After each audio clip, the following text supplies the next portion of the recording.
علی بھی اگلا سوال ہے، میں دیوبندی ہوں لیکن آپ کو کافی سنتا ہوں. مجھے ایک دوست نے اصول کرخی کی تصویر سینڈ کی جس میں لکھا تھا کہ اگر قرآن حکیم کی واضح آیت اور حدیث اب بھی ہمارے امام کے قول کے خلاف ہو تو امام کا قول ہی لیں گے اور قرآن و حدیث کی تعویل کریں گے.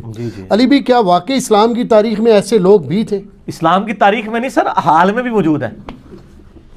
یہ اصول کرخی نہیں ہے، یہ لفظ ہے اصول کرخی. کرخی، ہاں جی، یہ فقہ حنفی کی یعنی ایک بنیادی کتاب ہے. ٹھیک. اصول اور فروع کا میں نے آپ کو فرق بتایا تھا نا. اصول کہتے ہیں عقیدے کی بات کو، فروع کہتے ہیں جو فقہی مسائل ہیں. آپ فروعی لفظ بولتے ہیں، فروع لفظ ہے.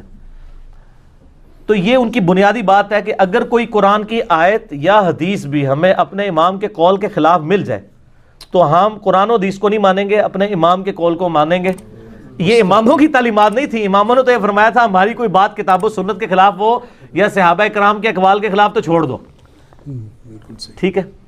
تو یہ سر آج بھی موجود ہے، آپ چیک کر سکتے ہیں، ہر گلی میں موجود ہے. اور اس کا آسان سا طریقہ ہے کہ آپ بڑے بھول پن میں جا کے آپ قرآن کا پہلا صفحہ کھولیں سر، اس میں پڑھیں ایاک نعبد و ایاک نستعین. اے اللہ ہم صرف تیری عبادت کرتے ہیں، صرف تجھی سے دعا مانگتے ہیں. اس کے بعد آپ لوگوں کو یہ سمجھائیں میٹھے انداز میں کہ دیکھیں آپ حضرت علی علیہ السلام کو مدد کے لیے نہ پکاریں. مولا علی علیہ السلام بھی اللہ کو پکارتے تھے. آپ یا علی مدد نہ کہیں بلکہ اللہ کو پکاریں، یا حیو یا قیوم برحمتک استغیث کہیں. تو آپ یہ قرآن پاک کا پہلا صفحہ منوا کے بتا دیں. پاکستان میں کروڑوں لوگ ہیں جو ماننے کے لیے تیار نہیں ہوں گے سر، لاکھوں میں نہیں، کروڑوں میں. تو یہ اگر یہ بزرگ بابے لکھ کے گئے تو ان کی جائز اولاد، یہ ناجائز اولاد نہیں ہے، جائز اولاد ہے، کیونکہ وہ اسی پیٹرن کے اوپر چل رہی ہے. ٹھیک. تو وہ جائز اولاد، ان کی جو علمی جائز اولاد آج بھی موجود ہے جو یہ سارے کام کر رہی ہے آج کے زمانے میں بھی. تو یہ کوئی حیرانگی کی بات نہیں، آپ خود بھی چیک کر سکتے ہیں. میں اکثر واقعہ سناتا ہوں. 2008-9 کی بات ہے، میرے پاس کچھ بریلوی مجھے ملنے کے لیے آئے. ان دنوں میں مطلب اس طرح نجی ملاقاتیں بھی کر لیتا تھا. تو مجھے کہنے لگے جی آپ جو ہے نا وہ فتنہ پھیلا رہے ہیں، اہل سنت آپ لکھتے ہیں، یہ آپ اپنا اہل سنت ہٹائیں. میں نے کہا جی کیوں، آپ نے یہ رجسٹر کرایا ہوا ہے اہل سنت؟ اہل سنت کا تو مطلب ہے جو سنت پہ چلے. انہیں جی اہل سنت والجماعت بریلوی ہے نا. میں نے کہا اگر آپ اہل سنت جماعت ہے تو بریلوی ساتھ کیوں لکھتے ہیں؟ اور دیوبندی اہل سنت والجماعت دیوبندی لکھتے ہیں. آپ اہل حدیث بھی اپنے آپ کو اہل سنت کہنا شروع ہو گئے ہیں. تو میں نے کہا اس طرح تو نہیں، نام سے تو نہیں ہوگا. نہیں جی میں نے کہا بتائیں چلے سنیوں کی کتابیں کون سی ہیں؟ تو انہوں نے کہا جی بخاری اور مسلم. قرآن کو تو خیر مانتے ہیں نا، اس بیچاری کو تو کتاب مانتے ہی نہیں نا. وہ کہتے ہیں وہ تو ڈائریکٹ نہیں پڑھنی، آپ گمراہ ہو جاؤ گے. ان کا بخاری مسلم. میں کہا عثمان بھائی ذرا تو بخاری مسلم پڑھیو. میں انہوں نے ذرا بخاری مسلم جو نماز کا طریقہ تساں کے لکھے ہے. میں نے کہا عثمان بھائی ذرا مجھے نا بخاری مسلم پکڑائیں، میں ان کو بتاؤں. میں نے کہا میں 2 رکعتیں میں بھی پڑھتا ہوں، 2 رکعتیں تم بھی پڑھو. جس کا طریقہ بخاری مسلم کے مطابق ہے وہ بخاری مسلم کے پیٹرن پہ سنی ہے، دوسرا ٹنی ہے. اسی میں کلپ ہے، سنی اور ٹنی میں فرق. ایک پڑھ پڑھا کے سنی وہ صحیح سنی، ایک سنا کے سنی ٹنی. کہتا نہیں بخاری مسلم نہ لائیں. اس کا کیا مطلب تھا؟ اسے پتا تھا بخاری مسلم میں کیا لکھا ہوا ہے. تو سر یہ لوگ آج بھی موجود ہیں. ہمارے رمضان بھائی ہیں، انہوں نے مجھے خود واقعہ سنایا، وہ ریورٹ ہوئے ہوئے ہیں. وہ کہتے ہیں میں ایک حنفیوں کی مسجد میں گیا. اب بریلوی یا دیوبندی تھا، دونوں ہی حنفی ہے نا. کہتے ہیں اس نے نا سامنے ڈیسک کے اوپر صحیح مسلم شریف رکھی ہوئی تھی. یہاں تو پڑھی بھی ہوئی ہیں اور پڑھی بھی ہوئی ہیں. ان کے شوکیسوں میں صرف پڑھی ہوتی ہیں، پڑھی ہوئی نہیں ہوتی. کہتے ہیں جیسے ہی نماز پڑھا کے وہ فارغ ہوا نا مولانا، تو کہتا ہے میں نے کہا سر میرا ایک سوال ہے. کہتا ہے جی کیا؟ اس نے کہا جی ابھی آپ نے جو مجھے عصر کی نماز پڑھائی ہے نا وہ اس طریقے کے مطابق نہیں جو آپ کی ڈیسک پہ جو یہ کتاب رکھی ہے اس کے اندر لکھا ہوا ہے. آئے ہائے ہائے ہائے. انجینئرنگ، ہر گھر سے انجینئر نکلے گا سر، ہر گھر سے انجینئر نکلے گا. ایڈی بڑی گل کہتے کہ یہ اسی طریقے سے کہ آپ مجھے کہ علی بھائی جو آپ نے ابھی بات کی ہے وہ اس کتاب میں لکھی، میں تو ڈوم مرنا چاہیے یا فوراً توبہ کرنی چاہیے. اب اس کا جواب تو یہ ہونا چاہیے تھا کہ اچھا میں نے جو ابھی نماز پڑھائی ہے اس کتاب میں نہیں لکھی ہوئی، تو مجھے بتاؤ کہ اس کتاب میں کیا طریقہ لکھا ہے. سر اسے بھی پتا تھا کہ طریقہ کچھ اور لکھا ہوا ہے. اس نے وہی واردات کی جو مولویوں کا طریقہ واردات ہوتا ہے. کہتا ہے جی وہ غصے سے کھڑا ہوا اور اپنا جو مسلح تھا نا وہ یوں اس نے جھاڑا ایسے نکال کے. کہتا ہے دیکھو علماء دی توہین کر رہے ہیں، تسی دیکھ رہے ہو.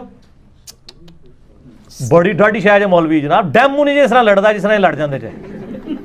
حالانکہ اس کا جواب یہ ہونا چاہیے تھا کہ اگر میری غلط ہے تو میری مجھے کتنے لوگ کہتے ہیں نا، میں ان کو کہتا ہوں بتائیں یار کہاں لکھا ہوا، میں ابھی اصلاح کرتا ہوں اپنی، بتائیں. لیکن ریفرنس سے بات کرنی ہے, زبانی کلامی نہیں. یا میری بھی کوئی غلطی بتاتا ہے, بتاؤں کہ کہاں کہا, کن الفاظ میں کہا, بتائیں, ان میں تو جرت نہیں. تو وہ اس طریقے سے وہ بڑی مشکل سے جان بچا کے وہاں سے نکلے. جب لوگوں کا ٹیمپرامنٹ یہ ہو تو سر اصول کرخی میں جو کچھ لکھا ہے نا, وہ انہوں نے جو لکھ دیا نا, وہ ابھی تک میں نے آپ کو بتایا نا, شیخ احمد سرندی مجدد الافسانی جن کو کہتے ہیں, بریلوی دیوبندی اور چند اہل حدیث بھی ان کو بزرگ مانتے ہیں, انہوں نے کہا مجھے کچھ سینکڑوں حدیثیں بھی بتائے نا رفع سبابہ پہ کہ نماز میں انگلی اٹھانی چاہیے, تو میں نہیں انگلی اٹھانے کا قائل, کیونکہ میرا امام قائل نہیں تھا. حالانکہ صحیح مسلم میں پورا چیپٹر ہے کہ آپ نے انگلی اٹھا کے رکھنی پورے تشہد میں, نماز کا آپ پریکٹیکل دیکھ لیں. اس نے کہا مجھے آپ ساری حدیثیں بھی دکھا دو, میں نہیں مانوں گا. اس مسئلے کے اوپر ان کے زمانے میں درجنوں علماء نے ان کی تکفیر کی تھی کہ یار یہ اس طرح سنت کا مذاق اڑا رہا ہے. ایون آج دور میں بھی میرے استاد غلام سود سعیدی رحمہ اللہ تعالی فوت ہو گئے, بریلوی مکتبہ فکر کے بہت بڑے محدث تھے. انہوں نے باقاعدہ 30-40 صفحے جو ہے نا مجدد الافسانی کے خلاف لکھے ہیں کہ انہوں نے سنت کا یہ مذاق اڑایا ہے, یہ سنت طریقہ ہے. اگر ہمارے امام صاحب کو یہ بات نہیں پتہ چلی, آج ایسے سارے انفی اٹھاتے ہیں انگلی, چاہے غلط طریقے سے اٹھاتے ہیں لیکن اٹھاتے ہیں, لیکن کوئی پتہ نہیں ہے کہ شیخ احمد سرندی نے لکھا ہے کہ انگلی نہیں. آج بھی نقشبندی جو ہے نا وہ انگلی نہیں اٹھاتے, بلکہ وہ غلام سود سعیدی صاحب نے لکھا کہ مجھے یہ پتہ چلا کہ گجرانوالہ میں کسی بندے نے انگلی اٹھائی نقشبندیوں کی, بریلویوں کی مسجد میں, بریلوی نقشبندی, بریلوی قادری نہیں, یہ اگلے ورژن بھی آ گئے نا, تو انہوں نے اس کو مسجد سے باہر نکال دیا. تو کہتے ہیں میں نے پھر کہا کہ میں اس کے اوپر مضمون لکھوں. تو یہ تو مطلب ان کی جائز اولاد ابھی تک جاری ہے. یہ ہم رونا کیوں رو رہے ہیں؟ یعنی لوگ مجھے کہتے ہیں یار کہ جی آپ میٹھی میٹھی باتیں کہاں سے میٹھی کریں گے یار, جنازہ نکال دیا دین کا انہوں نے, بے شک کوئی چیز بچی ہے؟ کون سی میٹھی بات کروں؟ آپ نماز سے شروع ہو, نماز کا حلیہ بگاڑ دیا انہوں نے.